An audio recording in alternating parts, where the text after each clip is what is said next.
Malakas nga ang ulan kagabi kaya naisipan kong bisitahin na naman ang punso kung saan nakakuha ako ng mga kabote noong nakaraan. Lawak itong asyenda namin kaya maraming punso sa paligid na tinutubuan ng mga kabote o uhong kung tawagin sa Ilonggo. Nakaraang taon ang dami kong uhong na nakuha pero ngayon parang hindi ganun karami ang mga kabote dito sa amin. Depende rin siguro sa klima, sa kulog at kidlat dahil yun ang nagpaparami sa kanila. Narating ko na nga itong punso at nagulat ako dahil wala na akong naabutan. Siguro ay naunahan na ako ng mga taong gusto ring kumuha ng mga kabote dahil maaga pa lang ay sinusuyod na nila itong lugar namin para maghanap. Sayang nga at ito na lang ang mga natira at hindi ko na rin ito mapakinabangan.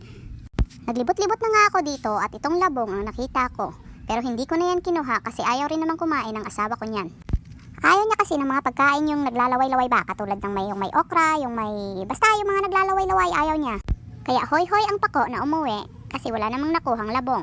Pagkarating ko nga dito sa bahay, pinakain ko na itong batang maliit ng almusal. Ayan nga at napapasayaw-sayaw pa ang batang maliit dahil sa sarap ng ulam na kinakain niya. Nagkatay kasi ng manok ang papa niya, sakto masarap sa malamig na panahon ang mainit na sabaw.